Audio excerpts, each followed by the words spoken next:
Salut à toutes et à tous, bienvenue dans l'épisode numéro 40 du podcast Dunk Hebdo. Donc, c'est pas Ben qui vous parle aujourd'hui. Ben est absent, on le salue, mais c'est Alan, j'ai quand même deux de mes acolytes qui sont avec moi. Tout d'abord, il y a Pierre. Salut Pierre. Salut Alan, salut tout le monde. Et Tom, comment tu vas Tom?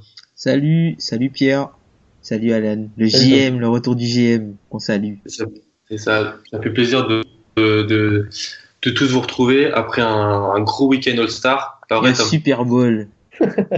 Super Bowl et un gros week-end All-Star. T'as aimé ça, Tom, non? Il y avait quelque chose ce week-end? Je sais pas, il y avait un événement plutôt suivi aux États-Unis, mais Je non. pensais que c'était juste la trêve. Hein. Tu pensais? La Marcus Aldridge aussi, il pensait, il était au Mexique tranquillement.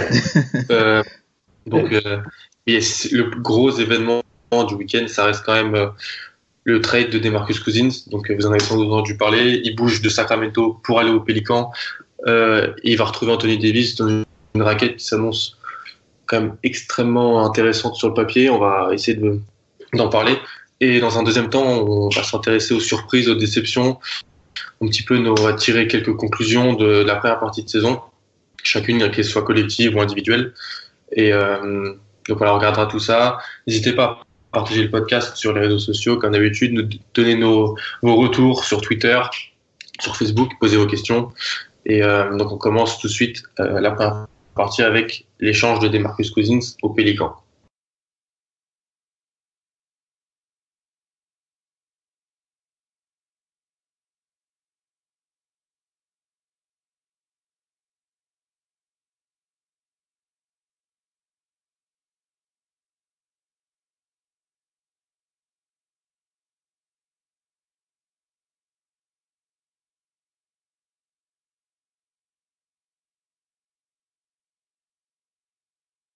DeMarcus Cousins. Alors, on en parlait depuis pas mal de temps. C'était un peu un serpent de mer en NBA. On avait fait même un podcast là-dessus il y a une dizaine d'épisodes. Vous avez même fait, Tom et Pierre, un podcast sur les Kings la semaine dernière, sur l'avenir des Kings. On a dit qu'il fallait pas qu'ils fassent n'importe quoi, oui. Voilà. Et donc, qu'est-ce qui se passe on disait exactement que on n'était pas à l'abri de voir Divac dégoupiller. Voilà. A-t-il dégoupillé? C'est ce qu'on va essayer de voir. Ce qui est sûr, c'est que Boogie Cousins bouge au Pélican en compagnie d'Omri Caspi contre le package. Il y a Bud Hield, donc c'est le premier tour de draft de cette année des Pélicans. Tyreke Evans qui revient à la maison quand même. Langston Galloway, et deux choix de draft de la prochaine draft, donc la draft 2017. Donc le premier tour des Pélicans et le deuxième tour des Pélicans via Philadelphie. Ça équivoque en fait au trade de Nerlens Noel contre Jrue Holiday, qui était le soir de la draft 2013, si ma mémoire est bonne. Et donc les Kings récupèrent ce choix qui devrait se situer en début de deuxième tour. Je vais poser une question simplement à Thomas. À Tom, quelle est ta première réaction quand tu as vu cette info? OMG. Non, mais c'est énorme. C'est énorme cette trade, les mecs. C'est énorme. Franchement, côté Pelicans, ça fait saliver, quoi. En termes de talent, je sais pas si on a déjà vu une raquette aussi talentueuse, quoi. Ah ouais. Je sais pas ce que vous en avez pensé, vous, tout de suite. Pierre. Ouais, je t'avoue que j'étais un peu choqué. J'ai dû aller vérifier ça un peu partout pour voir si c'était pas une blague. Parce que je m'attendais pas trop aux Pelicans sur le coup des Marcus. Et vu la raquette que ça leur fait, à part Westbrook, c'est les deux seuls joueurs au-dessus de 27-10 qui a quand même ensemble. C'est ça, et tu les assembles. Voilà. Ça va être sale. Qu'est-ce que vous pensez de la fin de saison des Pélicans? Vers quand ça joue les playoffs? Ça va remonter, ça va jouer les playoffs. Mais je pense qu'il va y avoir un temps d'adaptation qu'il va falloir prendre en compte à cette équipe-là quand tu as deux joueurs comme les deux Casey qui pour l'instant jouaient un peu tout seuls dans leur équipe et surdominaient. Comment ils vont cohabiter au début? Il va falloir s'adapter. Mais niveau talent, qui peut défendre sur cette raquette? Personne. Personne, surtout que comme on en parlait avec Tom, il y a un meneur quand même très correct. On va avoir la personne de Jrue Holiday, donc ça a quand même plutôt facilité, je pense, l'intégration et le jeu de l'équipe. Donc Ouais, surtout que Jrue Holiday, franchement, en santé, Jrue Holiday, il est pas loin du top 10 à la main. Enfin, c'est l'intérieur parfait. Et puis, il y a un facteur qu'il faut pas qu'on oublie, c'est que Jrue Holiday a 26 ans, Anthony Davis a 23 ans, et DeMarcus Cousins a 26 ans. Donc les gars vont entrer dans leur prime, et s'ils arrivent à rester ensemble, ça peut faire très très mal d'ici quelques temps, hein. Mais je pense que ça va encore se jouer avec Denver pour pour la dernière place pour les playoffs. Mais je serais je serais bien tenté par un premier tour contre les Warriors, une raquette comme ça contre les Warriors au premier tour. Tu penses que ça pourrait poser des problèmes aux Warriors? Bah, c'est les deux seuls joueurs sur lesquels ils n'arrivent pas à défendre. C'est vrai. Après, quand on regarde maintenant un petit peu le nouveau roster, nouvel effectif des Pelicans, il y a quand même un gros problème aux ailes, je pense. On est tous d'accord sur ça. Parce que là, il reste quoi? Dante Cunningham, mais encore, il joue 4 des fois. Il y a Tim Frazier, c'est un backup meneur. Solomon Hill, lui, il va jouer au poste 3, je pense. Ouais. Mais ça a quand même très très peu de shoot extérieur. Donc, il va falloir quand même aller chercher des joueurs. Tu parlais peut-être des buyouts possibles, Tom. Ouais. Tu penses qu'il y a quelques vétérans qui pourraient venir? Ouais, peut-être d'ici la trade deadline, il y a des joueurs qui vont être coupés à la manière je sais pas moi, à la manière d'un Joe Johnson l'an dernier qui était coupé. Donc pourquoi pas pouvoir récupérer un joueur de ce calibre-là. Alors là, je vous dis ça comme ça, mais c'est vraiment un très très très très long shot. Je pense pas que ça arrivera. Hein. Mais si Jimmy Butler est envoyé quelque part, peut-être que Wade serait enclin à négocier un buyout pour aller quelque part. Ouh là là là. Donc c'est vraiment un long shot. Hein. Chicago ferait ce qu'on appelle maintenant une Sacramento dans le milieu, c'est-à-dire je casse tout. Non, c'est même pas je casse tout, mais si genre Butler il part, ça sert à rien d'avoir Wade dans l'effectif quoi. Et Wade lui il lui reste pas beaucoup d'années à jouer, il voudrait essayer de jouer le titre.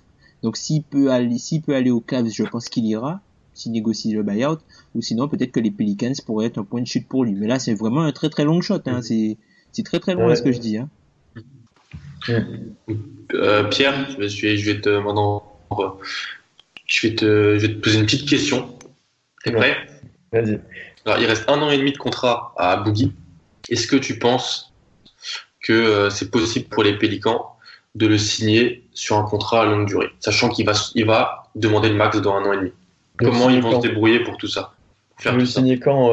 À cette fin d'année qu'il prolonge tout de suite ou qu'il attende l'année d'après? Je pense qu'il attendra l'année d'après. De toute façon, ça, je suis complètement d'accord avec toi. Ouais.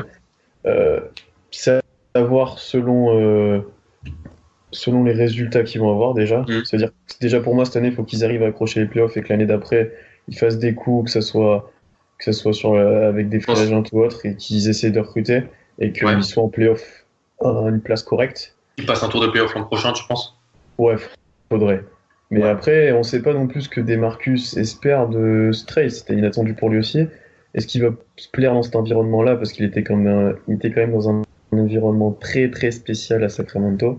Et là, le public a quand même son chouchou déjà acquis, qui est Anthony Davis. Comment il va être accueilli? Enfin, il y a quand même beaucoup de facteurs à prendre en compte. Après, comment il va s'entendre aussi avec Anthony Davis? Parce que, ok, les deux viennent de la même fac, mais ils sont pas de la même génération, etc. Mais au-delà de la bonne relation, et comment ça va se passer sur le terrain. Donc, après, le truc, on a souvent dit dans ce podcast qu'on attendait de voir Davis qui jouait en 4 avec un 5 fort à côté, voir ce que ça allait donner. Bah, là, on va être servi parce que je pense que. T'as quasiment les deux meilleurs intérieurs de la ligue ensemble. Ouais, au jour d'aujourd'hui, je pense que c'est le cas. Oui. Puis peut-être que DeMarcus va dans ce nouvel environnement, avec Davis, avec un bon meneur, je pense qu'il sera peut-être enclin à en faire plus que d'habitude défensivement et dans l'intensité, et que là il voit qu'il va jouer pour quelque chose. Il a jamais joué les playoffs, peut-être que là il sent les playoffs au bout de la saison, donc je pense qu'il est enclin à faire des sacrifices, je pense. Ouais. Là-dessus, les Pelicans, ils ont clairement fait le choix du talent. Et du coup, moi, franchement, je pars du postulat que, voilà, t'as une équipe, T'as Anthony Davis qui a le niveau pour être le meilleur joueur d'une équipe qui va très haut.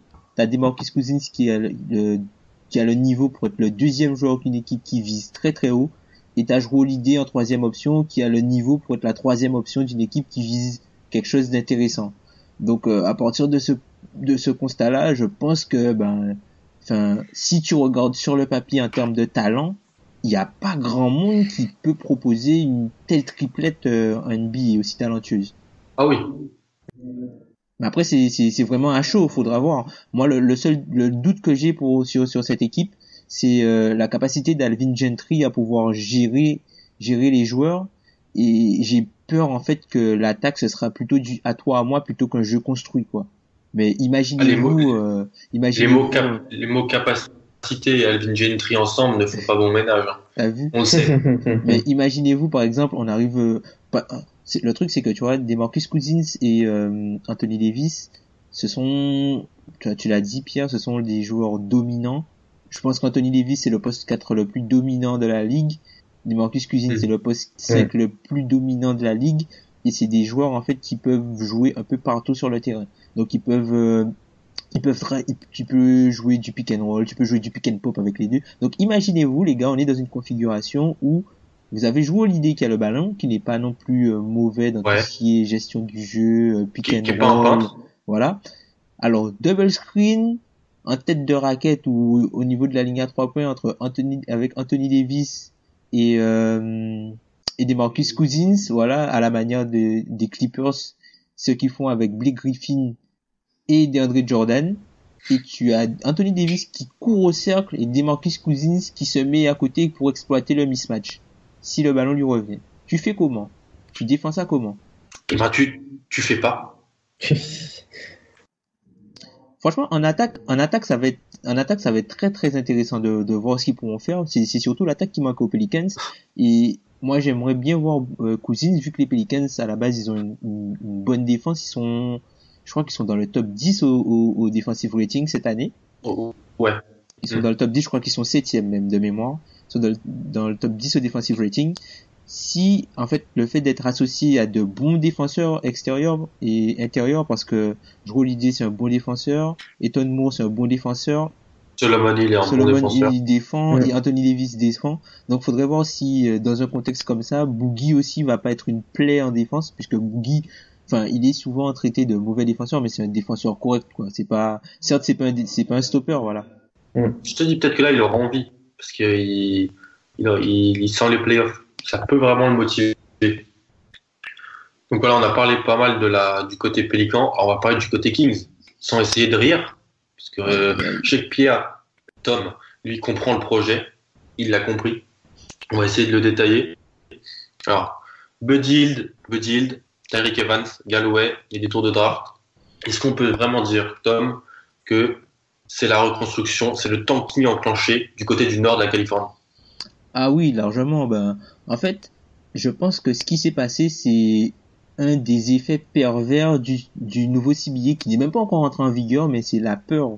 Je pense que les Kings avaient peur de devoir donner autant d'argent à DeMarcus Cousins, parce qu'ils n'auraient pas eu le choix que de lui donner cet argent-là s'ils l'avaient gardé. Là, comme il est transféré aux Pelicans, il est plus éligible à la DVPE, l'extension, la super extension pour les stars en gros, puisqu'il a changé d'équipe. Voilà, pour les superstars, puisqu'il a changé d'équipe, donc il est plus éligible à cette extension là. Et là, les Kings, je pense qu'ils avaient peur de donner autant d'argent à Cousins. Et franchement, est-ce que vous pensez, Cousins est là depuis longtemps, leur meilleur bilan c'était 30 victoires, donc là ils étaient partis quand même pour le battre malgré une saison assez compliquée avec des blessures et tout ça.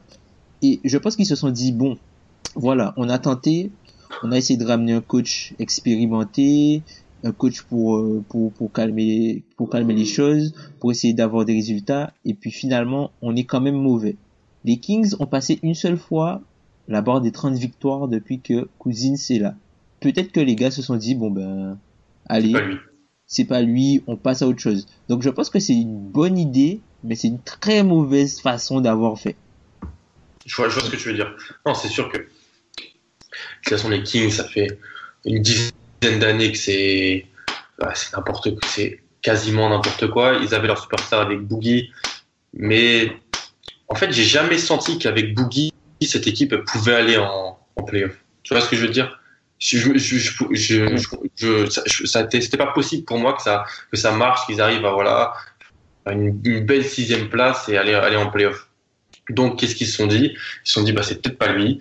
On reconstruit. Objectif 2019-2020, parce que là, c'est ça, on va pas se mentir. Hein. C'est en 2019-2020 qui pourrait être compétitif. Et encore. Parce que le package, Tariq Evans, Galloway, on s'en fout. C'est Buddy Hield. En vrai, c'est Buddy Hield qui veulent. Ils ont un problème à l'aile. En plus, Rudy Gay s'est blessé. Buddy Hield, il va arriver. Alors, il va avoir beaucoup de ballons. Il va pouvoir prouver. Je pense qu'il peut gagner confiance et tout. Après, Pierre, qu'est-ce que tu en penses, toi, sur les prochaines saisons? Qu'est-ce qu'il faut faire du côté des Kings? Tu penses être agressif du côté de la free agency, même si personne ne veut venir aux Kings, ou alors vraiment mettre en place des stratégies de draft et tout ça? De toute façon, de ce qu'on est en train de voir et des rumeurs qui courent, c'est que c'est le grand ménage, quoi. C'est-à-dire que Collison, Afflalo et quasiment tous les joueurs un peu confirmés de l'équipe sont sur la liste des transferts. Maintenant t'es parti pour tout reconstruire, baser ça sur des jeunes. Pas faire comme Philly non plus, mais t'es obligé de tout repartir de zéro. Après, moi, ce que j'aime pas, c'est comme l'a dit Tom, c'est la façon de faire qu'ils ont eu. Parce que même si tu te dis DeMarcus, c'est pas le bon joueur, etc., c'est que t'avais quand même dans ton équipe une superstar que tant d'équipes attendent, etc. Tu l'avais. Et il t'avait promis de re-signer, tu lui avais dit qu'il serait pas tradé, etc.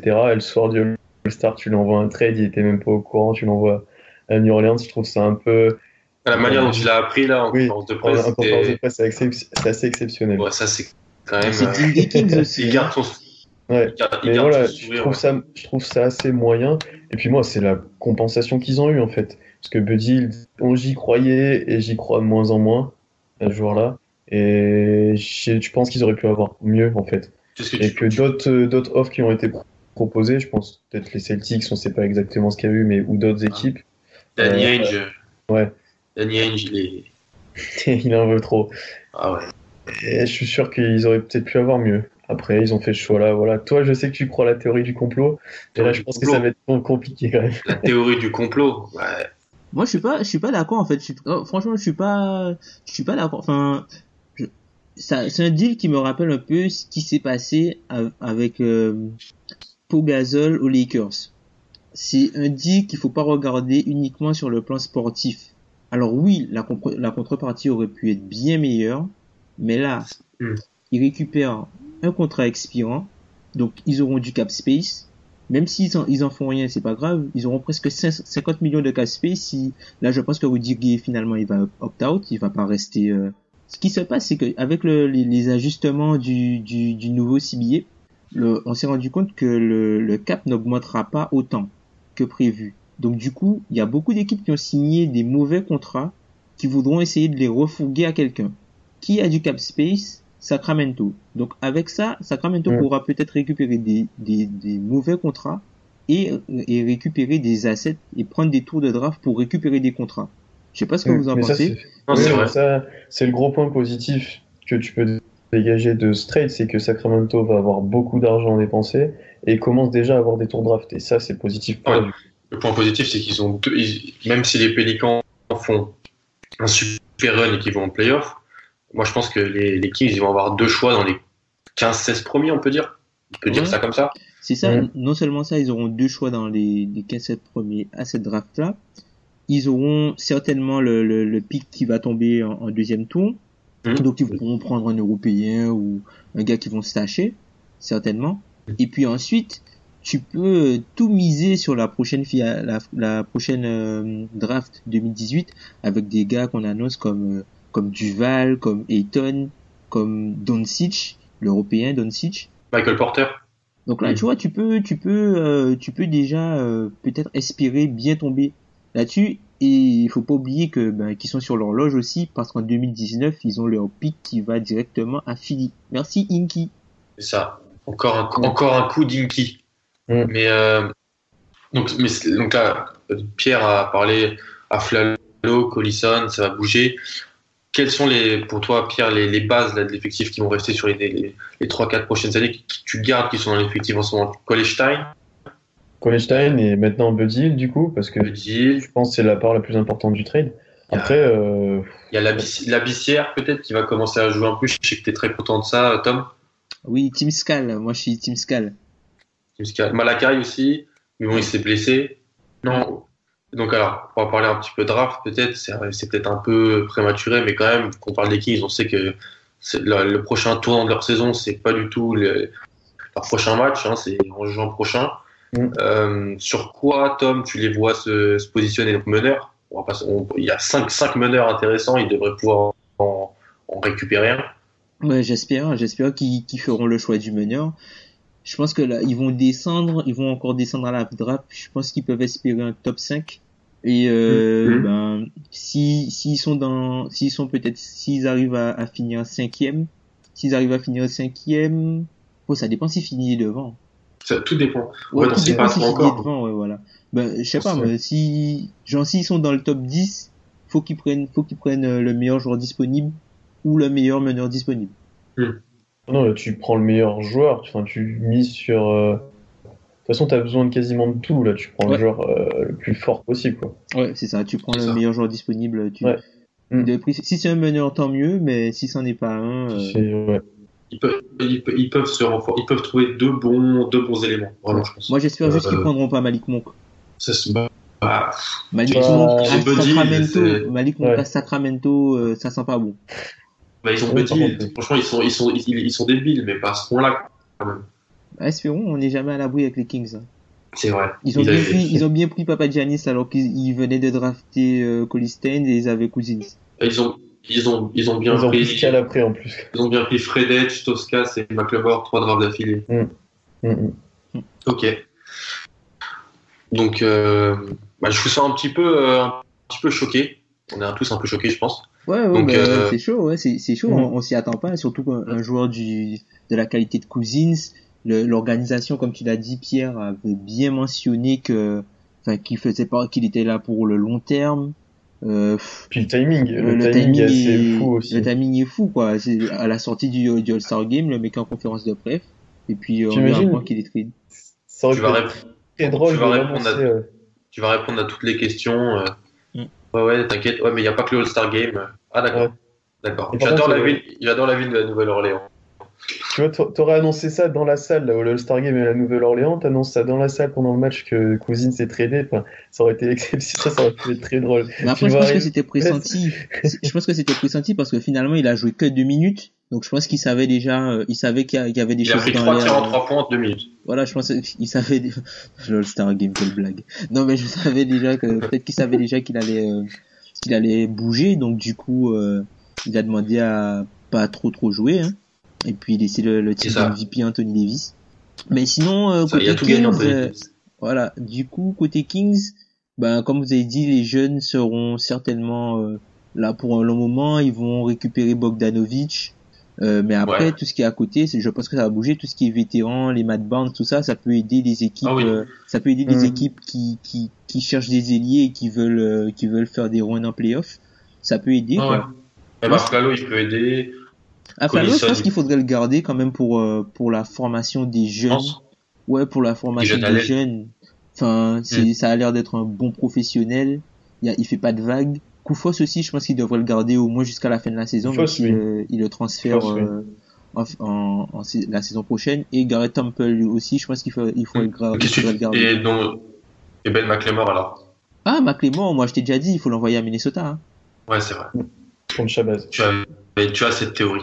À noter que DeMarcus et Giroux partagent le même agent, un certain Dan Fagan, qui est aussi l'agent de Chandler Parsons. Il est vraiment au courant de tout, ce Tom. Et ça, c'est pas innocent, des fois, ça a quand même un assez gros impact. Ça, ça peut jouer, ça peut jouer. Question pour... Oui. Petite question pour finir. Est-ce que c'est le premier d'une série de superstars qui bougent avant jeudi? On parle de Paul George et Jimmy Butler, peut-être? Ah, je sais pas. Il y a pas encore une superstar qui a bougé, là. Des Marcus, quand même. On va repartir sur le débat superstar. On va refaire le débat? Non, on va pas refaire le débat. Mon star, alors. Star. Marcus, c'est quand même Ouais, cette année, c'est quand même quelque chose. Hein. Ouais, bon, statistiquement, oui, mais bon. Enfin bon. De toute façon, on va voir. On va voir ce qu'il va donner. Il est à la limite, il est dans la zone intermédiaire comme John Wall. Il est borderline. Voilà, borderline. Ça. Ok. Bah, après la petite pause musicale, on va s'intéresser aux surprises et à nos déceptions de la première partie de saison.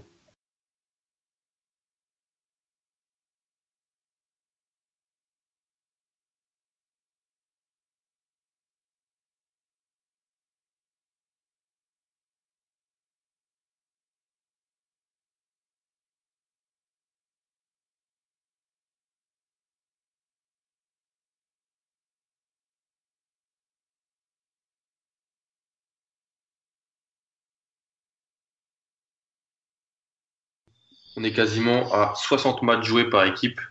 Je pense, Pierre et Tom, qu'il est temps de tirer quelques conclusions qui ne sont pas trop hâtives, vu qu'on a quand même une bonne dose de matchs et on est bien avancé dans la saison. Donc on va chacun donner des déceptions et des bonnes surprises. Commencer par les déceptions individuelles. Tom, ta déception individuelle de la saison pour l'instant? Le joueur qui me déçoit le plus cette saison, franchement, c'est pas possible, mais c'est Brandon Knight. C'est pas possible. Le grand ami de Ben. C'est pas possible. En fait, je me demande comment un joueur qui était aussi bon, qui était aussi bon quand il jouait sous Jason Kidd à Milwaukee, fait pour être le joueur qu'il est aujourd'hui. Non, mais c'est pas possible. Ce n'est pas possible. Brandon Knight, pardon. Déjà qu'il est à Phoenix et que Phoenix c'est pas glorieux, quand il est sur le terrain, Brandon Knight a un net rating de moins 12,1. Moins 12,1. Ah oui, quand même. Et ça te place... déjà à Phoenix, mais en plus tu as un net rating de moins 12,1 quand tu joues. Et puis quand il n'est pas sur le terrain, c'est le seul joueur de tout l'effectif de Phoenix qui, lorsqu'il n'est pas sur le terrain, l'équipe possède un net rating positif. C'est terrible. Il n'y a rien de plus à dire. Donc, je pense. C'est pas possible. Tu ne peux pas. En plus, non. Même Tyler Ulis est meilleur que lui. C'est pas possible. Tu ne peux pas. Franchement, là, je suis vraiment très déçu par sa saison. Je pensais qu'il ferait mieux que ça. Je le voyais même limite jouer un peu dans la cour des Lou Williams et peut-être être prétendant à un titre de 6e homme ou quelque chose comme ça. Je suis vraiment très déçu par sa saison. Ok. Pierre? Eh ben, moi, on va aller du côté de Denver et que malgré la bonne saison qu'il réalise et les progrès de quasiment toute l'équipe, Emmanuel Mudiay, c'est quand même très, très, très moyen, quoi. Parce qu'on en avait parlé, je me souviens l'été dernier, quand on avait parlé de Denver, on avait assez d'espoir sur ce joueur-là, sauf qu'il n'a pas du tout progressé cette saison par rapport à sa saison rookie. Il est à 36% au tir.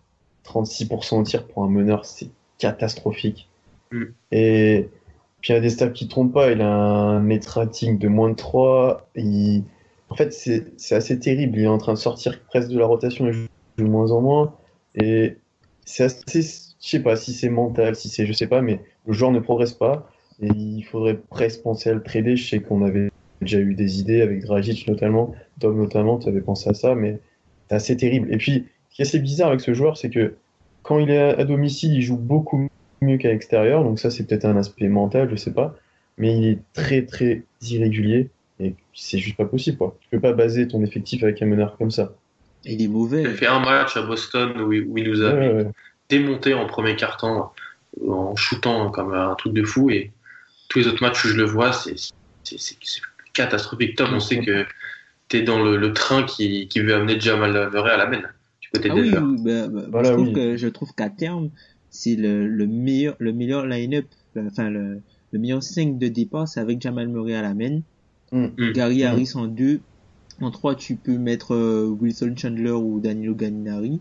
Juancho Hernan Gomez titulaire, les gars. Franchement, Juancho Hernan Gomez, pour moi, c'est le parfait pendant de Nikola Jokic. Alors oui, il est encore jeune, il est pas compatible à ce que l'équipe veut faire pour cette année parce qu'il est encore trop jeune, il est pas encore assez mûr pour apporter directement, mais je pense que dans le futur, ce serait le parfait complément de Nikola Jokic. Et puis Jokic en pivot, quoi. Avec une équipe comme ça, t'as du spacing, t'as des mecs qui shootent, t'as des gars qui drive, t'as des gars athlétiques et t'as des gars qui ont des mains pour faire des passes aux gars qui coupent. T'as tout, quoi. Et franchement, c'est vraiment quelque chose à explorer et j'aimerais bien que Denver se positionne même sur un gars comme Jimmy Butler. Ça fait longtemps qu'on en parle, que tu en parles de ça aussi. Ouais. Alors moi, ma déception, c'est encore une fois pour faire un petit coucou à Ben, je sais que c'était son joueur préféré de la draft 2015, mais c'est Stan Johnson. Alors Stan Johnson, on va pas se mentir, il est un peu à l'image de son équipe. Il a quand même été en D-League, Stan Johnson, cette année. Pour un joueur top 10, 7ème de la draft, il tourne à 4 points, 2,3 rebonds, il a un PER de 8. Shoot à 30% à 3 points. Bref. Même défensivement, il a bien moins d'impact. Et son plus-minus, sa stat, est de moins 42 en ce temps de la saison. C'est terrible. Donc, voilà, je crois qu'il n'y a rien de bon, quoi. Moi, ça apparaît vraiment, à 1 an et demi après, comme vraiment un mauvais fit. Tu peux pas le faire sortir du banc quand tu as un meneur comme Ish Smith qui est à côté de lui, qui est là pour distribuer. Tu as besoin de scoreurs à côté de Stan Johnson dans ses premières saisons NBA si tu veux qu'il commence à s'adapter au jeu et qu'il s'achète un bagage offensif. Et là, c'est pas du tout ce qu'on lui propose du côté de Détroit. Et malgré le potentiel, malgré tout ça, j'ai bien du mal à voir son avenir du côté de Détroit. Les Spurs ont essayé de le récupérer il y a quelques jours. Ça s'est pas fait.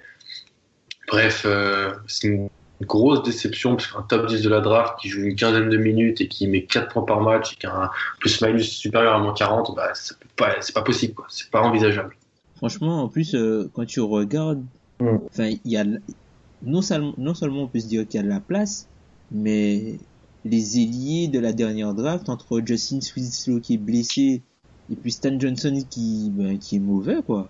Enfin, et Hollis Jefferson qui est pas top non plus. Et Hollis Jefferson qui est dans un petit trou là. Enfin, moi j'en attendais plus de lui aussi cette saison et puis c'est pas top à l'aile au niveau de la dernière draft finalement. 2015, ouais, elle est pas si ouf que ça. Voilà. Collectivement, déception collective. Je vais retourner vers toi, Tom. À qui tu vas tirer les oreilles cette semaine? Alors, tu parlais de Stan Johnson, mais moi, les Pistons, c'est pas possible. Non, mais cette équipe, franchement, c'est ma grosse déception. Les Pistons, je les avais 4e. Moi aussi. Je pensais que c'était l'équipe vraiment qui était en train de monter, qui avait tous les éléments étaient en place. Ils avaient réussi à récupérer John Leuer, un peu l'un de mes chouchous, John Leuer, pour ceux qui nous écoutent depuis très longtemps, avec ses 60% en face du cercle l'an dernier. Non, mais je comprends pas ce qui s'est passé avec cette équipe. Je sais pas s'ils se sont vus trop beaux, trop tôt, je sais pas ce qui se passe. Reggie Jackson, il est revenu de blessure, mais tu sens que c'est pas le même joueur que l'an dernier. Il est très hésitant, il a un match il est bon, un match il est pas bon, enfin tu sens qu'il y a des problèmes d'implication. Andre Drummond, il n'a aucun impact sur le jeu de son équipe. Ça c'est incroyable. C'est incroyable, c'est un pivot qui peut être dominant, mais j'ai l'impression que mentalement il est pas présent, tu vois. Autant comme des gars comme Brad Bill ont su step up et élever leur niveau de jeu par rapport à leur contrat. Mais Andre Drummond, c'est bizarre, mais j'ai l'impression qu'il stagne un peu. Alors oui, il a que 23 ans et puis il va certainement progresser, mais je suis très déçu par son impact général sur l'équipe. Et puis non, c'est vraiment quand tu vois que Ish Smith est l'un de tes meilleurs joueurs, John Leuer qui est un joueur de banc normalement est l'un de tes meilleurs joueurs, c'est pas possible. Tu peux pas espérer quelque chose de grand, même si tu es dans la conférence Est avec des joueurs avec un niveau de jeu comme ça. C'est pas possible. Ouais. Et du coup, moi, c'est ma déception. Ouais, pour l'instant, ils sont en playoff en plus. Ouais, le pire, c'est qu'ils sont en playoff, tu vois. Mais c'est tellement mauvais. Vous vous rendez compte que là, Indiana est limite à 50%, quoi. Donc, en gros, si Indiana. Ils sont un match au-dessus. Ils sont un match au-dessus. Ouais. Donc, en gros, si Indiana perd 2 matchs là, peut-être, il y aura les 5 premières, il y aura que 5 équipes en positif à l'Est. C'est horrible. Oui. C'est terrible. C'est terrible. Pierre, toi, alors, qui t'a déçu? Qui te déçoit? Et ben, moi, on va retourner à l'Ouest, et là, c'est la plus grosse déception de la saison, je pense, mais c'est Portland, quoi. Bah, c'est une équipe que moi, j'avais placée haut dans nos pronostics, qui cette saison, c'est mauvais, quoi. Enfin, de toute façon, on le savait, Damien Lillard, il est très bon, il joue à son niveau, il n'y a aucun problème. CJ McCollum, on en a déjà parlé, il est vraiment très très fort, mais Il est vraiment. très très bon. Sauf que le problème, c'est que à côté des deux, il y a pas grand monde et pas grand chose, et que ça ne défend, mais jamais. Jamais ils ne défendent en fait. Et ça devient vraiment problématique, quoi. Dire que c'est un problème des forces, c'est un problème de, je sais pas, d'état d'esprit, mais ils ne défendent pas. Et puis là, ça va être encore pire, sachant, j'ai même pas l'impression qu'ils pensent encore aux playoffs, etc. Donc, la fin de saison pour Portland risque d'être assez problématique. Puis on voit que ça commence de bouger avec le trade de Nurkic, etc. Donc, Mm. ouais, ils sont partis sur un mauvais passe, quoi. C'est alors qu'on pouvait espérer mieux, et puis voilà, quoi. Alors moi, je pourrais parler de pas mal d'équipes. Mais bon, je vais pas accorder de l'importance aux Knicks, aux Bulls. Je pourrais parler des Hornets. Les Hornets, c'est un peu décevant quand même. Même si je les avais pas annoncés en playoff. C'est quand même décevant, je trouve. Non, je vais pas trop parler collectif. Je reste sur des joueurs, moi. Et j'ai parlé de Desmarais Carroll. Ou, comme on appelle dans le milieu, le mercenaire. Le mercenaire Desmarais Carroll. Le mercenaire du Missouri. C'est-à-dire, je fais ma saison, mais ma top saison. Hein. Je profite d'un super collectif et j'encaisse le chèque. Je vais à la banque, je mets tout en lingots et je mets ça au frais. Je vais dans le froid canadien et je ne sors plus de ma tanière. C'est-à-dire, je ne fais plus rien. Et Marie-Carole. Marie-Carole. On regarde ses stats, elles sont pas mal. Hein. Il profite seulement de jouer avec un super bac court et avec des joueurs qui sont plutôt potables autour de lui. Mais il y a qu'à regarder les matchs de Toronto pour voir qu'il est à la rue complet. Il est à la rue complet, il met pas dedans, il gère pas il fait pas grand chose défensivement, il fait pas grand chose offensivement non plus. Voilà. Pas grand chose d'autre à dire. Il a encaissé l'échec, bravo à lui. On serait bien de rejouer un petit peu mieux au basket. Ah, Voilà. ouais, je te rejoins. Après, Ouais. pour revenir à ce que tu as dit juste un peu avant sur Charlotte, Charlotte, le truc c'est ils sont courts en fait, et la blessure de Cody Zeller leur fait très très mal. T'as une stat sur ça, je crois. Ouais, en fait, quand Zeller joue, ils sont à 22-17 de mémoire, mais quand ils jouent pas, je crois ils sont à 5-22 ou quelque chose comme ça. Ou... Ouais. Ça pique. Ça fait mal. C'est vrai. Ok, bah, on va essayer de se réjouir un petit peu parce que là, on a quand même tapé sur pas mal de monde en peu de temps. Il y a aussi un peu de positif quand même dans cette saison. Je vais aller vers toi, Pierre. Qu'est-ce qui t'enchante? Que ce soit collectivement ou individuellement, c'est quoi ta bonne surprise de la saison? Collectivement, moi, c'est Washington. Parce que c'est déjà une équipe que j'avais placée haut parce que j'adore John Wall et Bradley Beal. Mais alors, cette année, ils sont vraiment. Enfin, cette année. Même après un début de saison raté, là, sur les derniers mois, ils sont vraiment très, très bons, quoi. Ils sont à 26 ou 27-5, je crois, sur sur une C'est les série. 31 derniers matchs, ouais. Une Ils sont série mis comme en ça. mode de marche, là, c'est vraiment un bon niveau. On se souvient là du match contre Cleveland où ça jouait vraiment.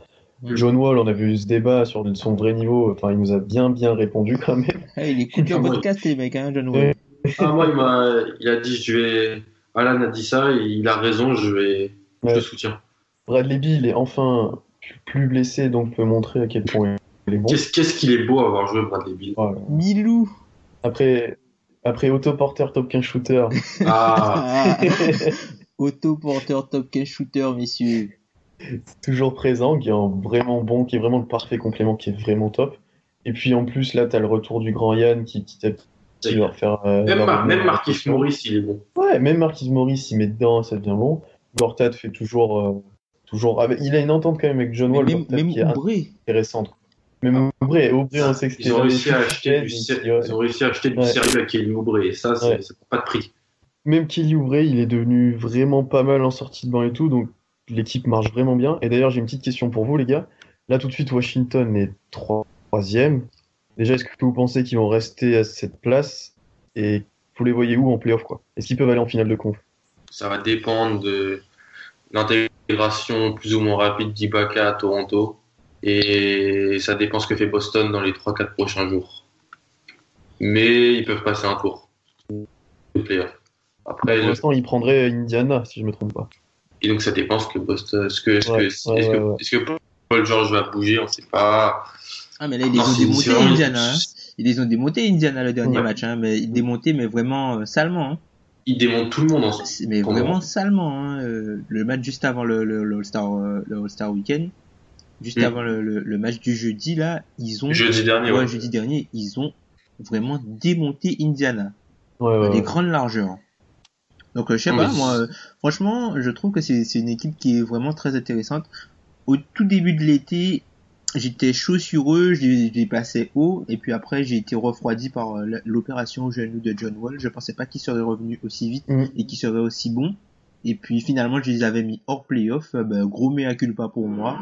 Franchement, bon, quand on a raison, on est content d'avoir raison, mais quand on a tort, il faut pas avoir peur de le dire. Et sur eux, j'avais tort, je me suis planté, je les avais 10e. Et franchement, je suis vraiment très très agréablement surpris par cette équipe. Mm. Et dans le positif, et c'est ça qui est très important. Donc Tom, toi, en bonne surprise, de quoi tu vas nous parler? Alors moi, en bonne surprise, franchement, c'est classique, c'est un peu facile de dire ça, mais Philly, franchement, Philly, Joel Embiid, la franchise renaît, TJ McConnell qui met des buzzer beaters. Non, mais c'est vraiment, franchement, ça fait plaisir pour les fans de Philly de longue date. Les fans de Philly de longue date qui suivent vraiment la franchise, qui passent du temps, qui regardent les matchs, qui ont vécu l'ère Inky, qui, même s'il y a les soucis du problème entre Jahlil Okafor, partira pas, Nerlens Noel partira pas, mais ça fait plaisir de revoir la franchise renaître, un vent de fraîcheur comme ça, les résultats qui suivent avec et sans Embiid, et puis on attend de voir Ben Simmons ce que ça va donner dans cette équipe-là, mais franchement ça fait plaisir pour les fans de Philadelphie, notamment un en particulier sur Basket USA qui s'appelle Casifo, qui fait de longs résumés après les matchs de Philly, qui sont toujours très intéressants. Et ben, nous le saluons. Nous le saluons. Saluons cet aficionado de la Pennsylvanie. Et donc moi, en bonne surprise, c'est pas vraiment une bonne surprise, mais c'est Harden en meneur. Tu m'aurais dit ça il y a un an. Harden en meneur, j'aurais dit. Alors là, j'aurais dit Touquet. Et non.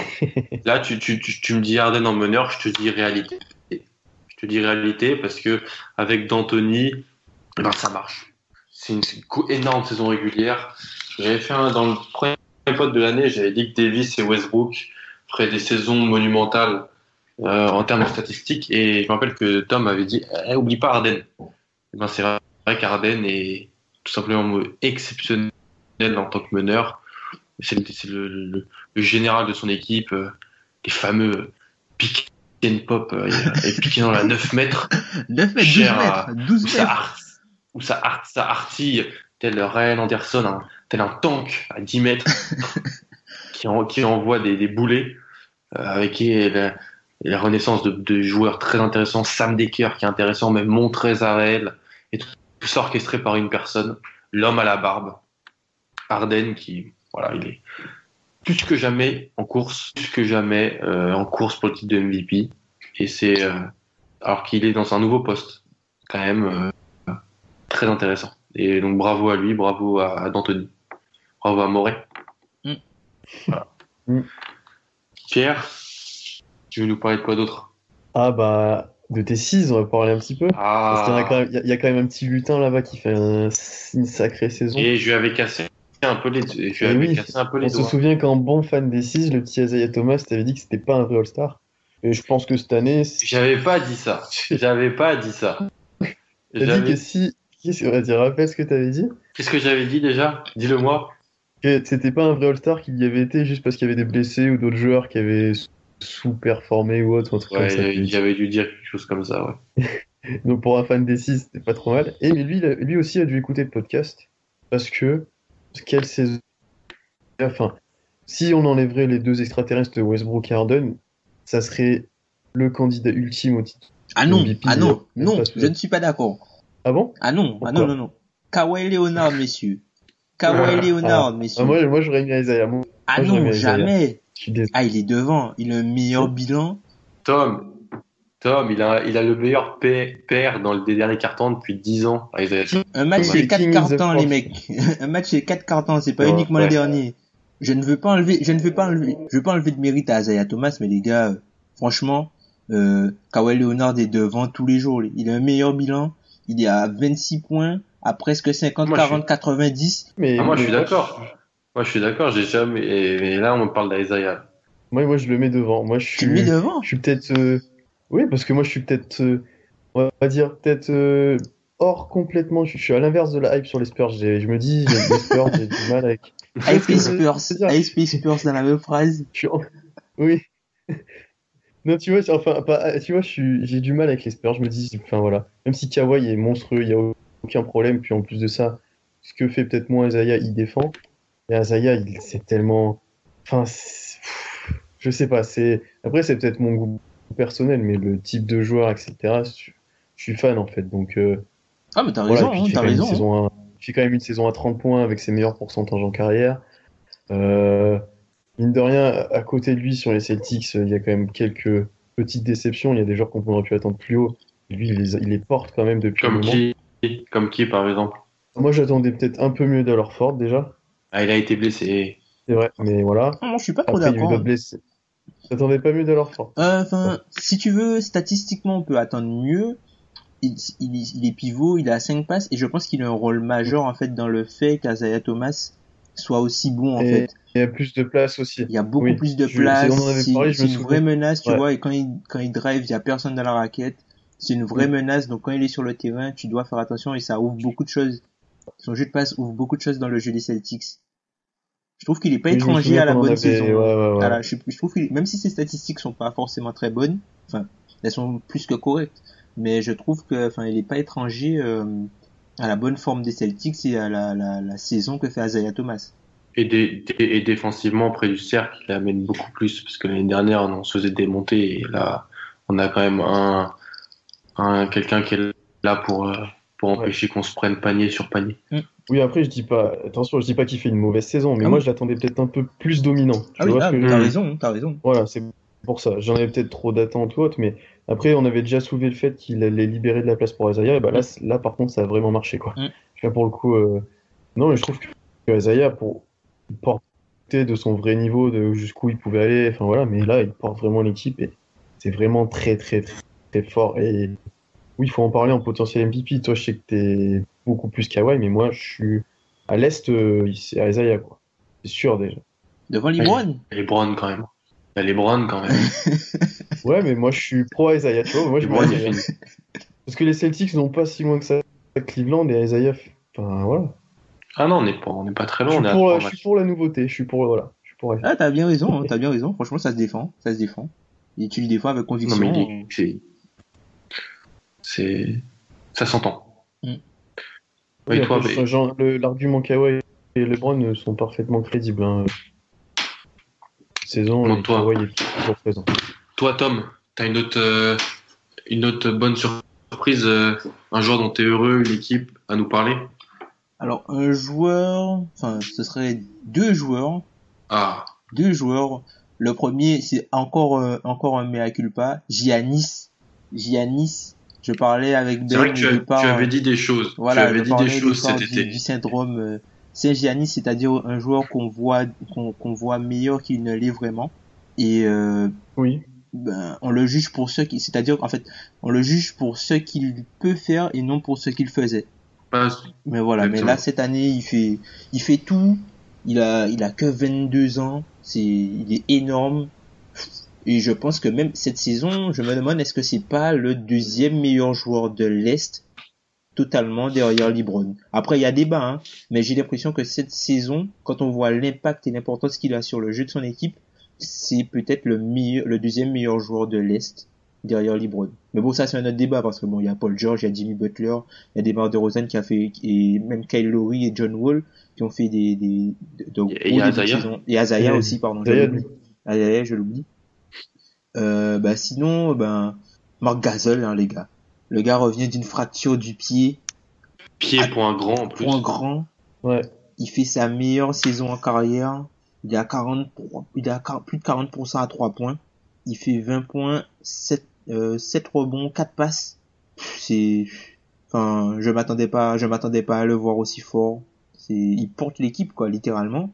Conley aussi fait la meilleure saison de sa carrière, mais Marc Gasol est vraiment très impressionnant dans la façon dont il a pu revenir, la façon dont il a pu s'adapter et changer son jeu, même s'il est un petit peu moins bon en défense. Mais franchement, pour moi, c'est la grande surprise. Et donc, Marc Gasol, il porte où Memphis en playoff? Ça dépend sur qui on tombe. Hein. Ça dépend sur qui on tombe. Ok. Ouais, si c'est San Antonio, ça risque d'être compliqué quand même. San Antonio, Golden State, ça va être très compliqué. Après, c'est partout ailleurs, c'est jouable. Moi, je me dis, si on fait, si on fonctionne de façon dégressive, si on fait 8e, bon, normalement, ça ne devrait pas arriver. On a 10%. 7e, on a 20%. Si on fait 6e, on a 30%. Et si on fait 5e, on en a 40%. C'est précis. De passer un tour. Ok. Ouais. Oh, passer un tour. C'est ok. Et ben moi, je vais parler, et j'en avais déjà parlé dans un top et flop, et tu voulais aussi en parler, Tom, c'est Eric Gordon. Eric Gordon. Il vient de gagner le concours à 3 points. Bon, ça, c'est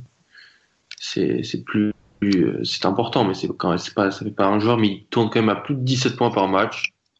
Sortie de banc. Il a quasiment 39% à 3 points, alors qu'il en prend 9 par match. C'est énorme. Il en prend 9 par match, il a 39%. C'est exceptionnel. Il joue une trentaine de minutes. Voilà, c'est un super attaquant. Il était dans une galère, mais alors une galère en Louisiane. Et là, voilà, comme par magie, Harden à la main, d'Anthony. Et voilà, je te remets tout ça sur pattes. Je me blesse pas. Et c'est le Gordon du début des Clippers. Le Gordon du championnat du monde 2010. Ouh là là, ouais. Quand il était avec Gordon. Team USA. Voilà, le bon Gordon. Donc ça fait super plaisir. Et c'est un vrai style pour de la dernière du dernier marché des transferts. Voilà. Et c'est vraiment franchement c'est top. Il prend 9 tirs à 3, plus de 9 tirs à 3 points et il est à 39%. Alors ça c'est énorme, hein. C'est énorme cette stat. C'est énorme. Voilà, donc on en a fini avec nos surprises et nos déceptions de l'année pour l'instant. Et après la petite pause musicale, on va finir avec les tops et les flops.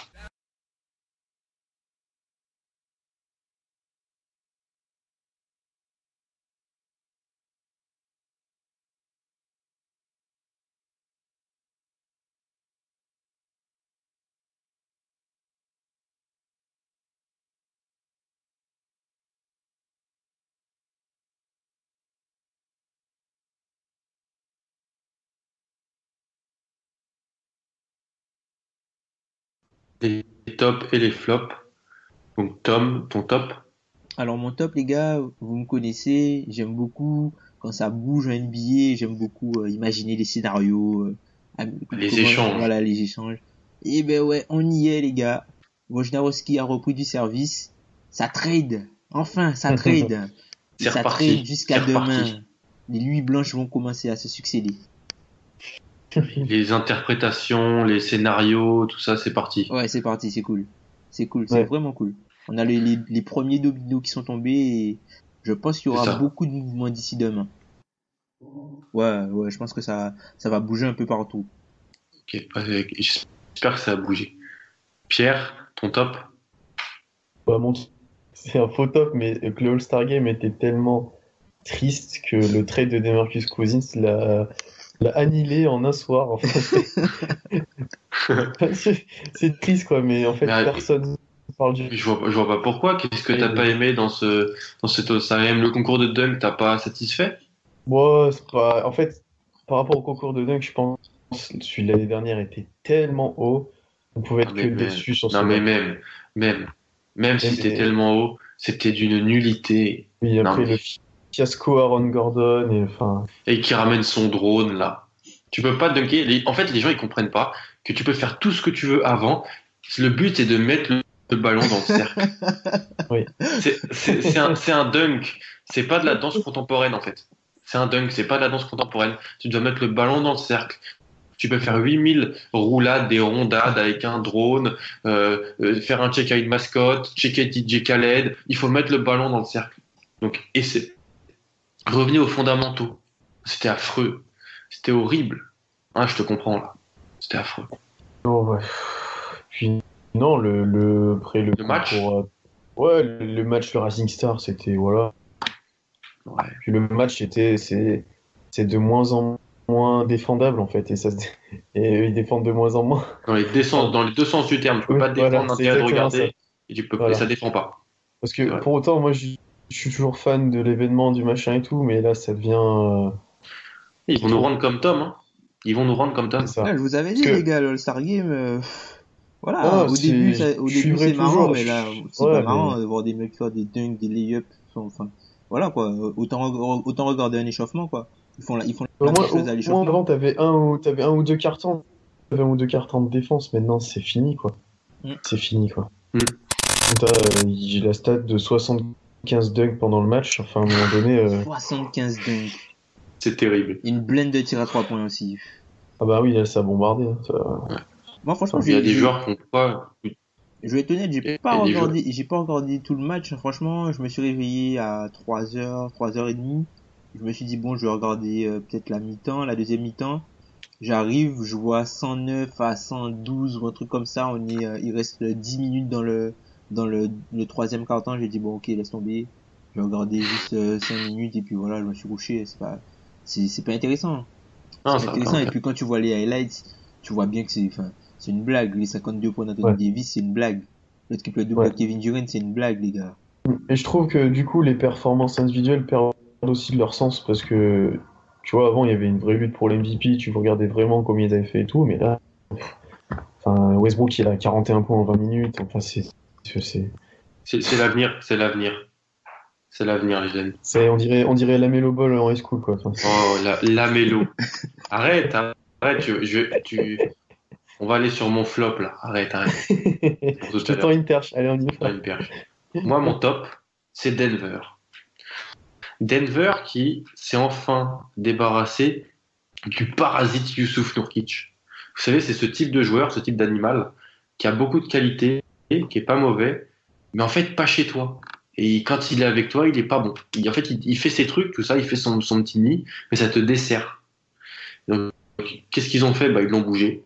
Ils l'ont bougé à Portland. Je suis sûr qu'en plus à Portland, il sera pas mauvais. Ils l'ont bougé. Grâce à ça, Jokic, il est serein. Sans Jokic, c'est ton équipe, c'est ta raquette. Tom, Juancho en 4. Oui, monsieur. Oui, Oui, monsieur. Juancho Hernan Gomez. Oui, monsieur. Premier match qu'il fait en 4, il plante 27 points avec 6 tirs à 3 points. Quand même, le petit ibérique. Et voilà, c'est parfaitement ce qu'il fallait faire.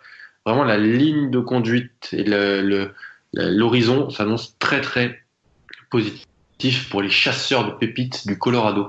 En plus, le match qui joue contre les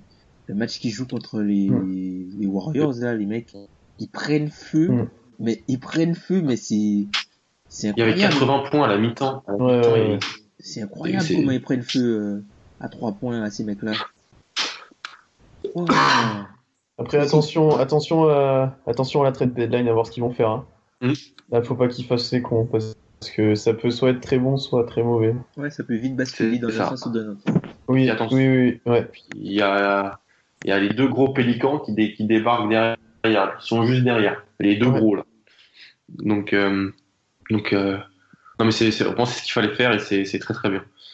Les mecs, je vous coupe 2 secondes. Je viens de voir que visiblement, selon Mark Spears, pour faire de la place dans le roster, les Kings vont peut-être couper Matt Barnes. Ah. Oh. D'accord. Vous voyez venir Matt Barnes à Cleveland? Tranquille. Sur les waivers, Ah. bref. Toronto. Ou Toronto, s'il est coupé, c'est encore mieux, hein. Mais s'il a le choix, je pense qu'il ira. Putain, moi je Cleveland, je suis pas sûr qu'il soit sur un. Ouais, c'est vrai que Toronto, ça fait plus de sens, effectivement. Matt Barnes à Toronto, ça fait beaucoup plus de sens. Surtout vu des Marie Carroll. Top. Tom, à toi. Ton flop, si tu as un flop ou tu as. Ah oui, tu as que des flops même. Non, j'ai un flop, du coup. En fait, je checkais les stats avancées, justement à la coupure du All-Star Game, enfin du All-Star Break, et je me suis rendu compte, les gars, qu'il y a que 12 équipes qui ont un net rating positif dans la ligue cette saison. C'est-à-dire qu'il n'y a que 12 équipes qui mettent plus de points qu'ils n'en encaissent sur 100 possessions. 12 équipes sur 30. Ça joue bien au basket. Et dans ces équipes, je veux dire que tu as tes équipes en playoff en négatif. Dans ces équipes, alors t'as à l'ouest, t'as les Warriors, les Spurs, les Rockets et le Jazz qui sont les 4 premiers. Ensuite, t'as les Clippers qui sont 7e et Memphis qui est 10e. Memphis qui est 10e. Et puis à l'est, tu as en premier Toronto. Non, Toronto. Toronto. Toronto qui est 5e, les Cavs qui sont 6e, Boston qui est 8e, Washington qui est 9e, Milwaukee qui est 11e, Milwaukee qui est en positif, et Charlotte aussi qui est en positif. Ce qui est très marrant, c'est que Milwaukee et Charlotte sont en positif alors qu'ils sont pas en playoff. Tandis qu'Atlanta, Indiana, Chicago et Detroit, ils sont en négatif et ils sont en playoff. Merci la conférence Est, comme dirait quelqu'un qu'on connaît très bien. Qu'on salue. Qu'on salue d'ailleurs. À toi, Pierre, top, flop. Allez, c'est bon. Moi, c'est on va dire un top anticipé, mais que si, avec leur nouvelle raquette, les Pelicans finissent 8e, moi j'ai hâte de voir la série contre les Warriors. Parce qu'il va y avoir un vrai problème pour défendre les deux. Bon, les Warriors gagneront parce que vu les différences de niveau sur la ligne arrière, voilà. Mais il va y avoir un vrai problème. Et on va voir comment ils pourront s'adapter, qu'est-ce qu'ils vont faire et tout. Et pourquoi pas être en danger sur quelques matchs, comme si ça devrait passer. Mais voilà, ça va être assez intéressant de suivre ça. Sachant que Davis et Cousins sont quand même deux joueurs qui leur ont posé plusieurs problèmes sur les derniers matchs et tout, sur les derniers mois. Donc là, tu associes les deux. Ouais, attention. Ça s'annonce très intéressant. Alors moi, mon flop, c'est Lavar Ball. Le père, El Padre. Lavar Ball, le père. Après le fils, le père. Vous avez entendu parler la semaine dernière de Lamelo Ball. Il a mis 92 points avec son high school, le Chino Hills. Maintenant, on va parler de Lavar Ball. Lavar, c'est le papa. Et le papa, il a 2 autres fils autres que Lamelo. Donc il y a Lonzo, que vous connaissez, et Liangelo. Au niveau des prénoms, ils sont imbattables, les Américains. Mais Lonzo, il joue à UCLA. J'avoue, je suis fan de joueur. Il fait une très belle saison. Il va être dans le top 3 de la prochaine draft, je pense. Mais Papa Ball a eu la bonne idée de dire que si on mettait Steph Curry à UCLA et Lonzo Ball aux Warriors, Lonzo serait meilleur. Lonzo Ball, 19 ans, meilleur que Steph Curry. Et ça, au bout d'un moment, je suis désolé, mais c'est magnifique. C'est magnifique, franchement, on peut rien dire de plus. Et il l'a redit en plus, parce que le samedi soir, il jouait contre USC. Je regarde le match. Qui je vois au bord du terrain? Papa Ball, Lavar Ball, ils vont le voir. Il le redit. Il redit la même chose. Donc juste au bout d'un moment, il faudrait qu'il arrête, parce que même pas pour lui, c'est pour son fils. C'est pour Lonzo que c'est pas bien de faire ça. Parce que Lonzo, il a rien demandé. Et il est en train de mettre une pression immense sur lui. Si bust, on sait jamais. Et ça, c'est les paroles de son père lui reviendront en pleine face. Et je trouve pas ça bien de prendre en otage son fils en disant des choses comme ça. Donc Papa Ball, calme-toi. T'inquiète pas. Ça, c'est les commentaires dignes de Luke Walton. Je sais pas si t'as entendu les commentaires de Luke Walton quand il couvrait le match entre les... Bill Walton. De Bill Walton, Bill Walton, pardon. Ouais. Oui. De Bill Walton quand il couvrait le match des Cavs contre les Cavs contre Minnesota. Qu'est-ce qu'il a dit? Alors, le match se déroule et puis Derrick Williams perd un ballon et il dit ça doit être l'une des 4 pires actions de la carrière de Derrick Williams. Oui, il dit ça souvent. Et, La dernière fois, il est génial. Ouais, il a dit c'est puis, l'une des 5 pires possessions de l'histoire d'Oregon en NCAA ou un truc comme ça. Il dit toujours des choses comme ça. Il dit ça et puis le commentateur lui dit est-ce que tu as déjà vu Derrick Williams jouer? Il a dit non, je le vois maintenant. le mec est énorme. C'est génial. Non mais Papa Ball, calme-toi. Calme-toi, Papa Ball. Fais pas ça à tes enfants. Ils savent très bien jouer au basket. Laissez tranquille. Donc leur mets pas une pression. Cette famille est quand même extrêmement intéressante à étudier. Il y a des reportages où on les voit dans Los Angeles. Ça sent la famille télé-réalité dans pas longtemps, ça. Ils s'entraînent le jour de Noël. Le jour de Noël, ils s'entraînent. Ils jouent au domino ensemble. C'est à suivre. La famille Ball. Les 3. Ouais. Les boules. Ouais. Mais Lonzo, je le sens bien, Lonzo, pour le Final Four. Enfin, tu penses UCLA, ils font le Final Four cette année? Ça dépasse. Franchement, ils ont aucune défense. Mais sur un match, ils peuvent taper n'importe qui. Bah c'est ça, c'est Alford aussi. Si Bryce Alford, il prend feu, Isaac Hamilton, Aaron Holiday, ça met dedans, il y aura Lonzo, il sera là. Lee fait bon. Annick Bogu, le rim runner. Il met des claquettes monumentales. Le rim runner. Et puis ils ont Lonzo. Lonzo, il est tellement clutch. Ouais. Contre Oregon, ce qu'il a fait il y a 2 semaines là. Oh là là, lui il shoot à 10 mètres. Le shoot, oh là là là là. Tu l'as vu ce shoot? À 10 mètres là, avec son geste terriblement laid mais tellement efficace. Mais Lonzo. Même Oregon, tu vois, leur hype entre guillemets est un peu descendu, mais je suis pas sûr qu'ils soient si mauvais. Je suis pas sûr qu'ils soient très très loin là. Non. Ah non, mais la Pac-12 avec Arizona, avec Arizona. Boucher le tentaculaire. Chris Boucher la pieuvre. Dylan Brooks. Non, c'est très intéressant à suivre la Pac-12 pour les prospects parce que t'as Fultz. Ouais. Qui va pas faire la match Madness. Non, bah non, ils ont gagné 2 matchs en conférence. Ça, c'est quand tu vas à Washington. Mais, suivez la Pac-12, suivez ce qui se passe du côté des bords du Pacifique. Même Arizona. Tu dis avec Mark Cannon, Kobe Simmons. Non, c'est plein de joueurs très intéressants. Voilà. Et voilà, je pense qu'on a fini pour aujourd'hui. C'était très sympa, les mecs. Merci beaucoup. La trade deadline arrive. J'ai essayé de remplacer Ben du mieux que je pouvais, assurer l'intérim.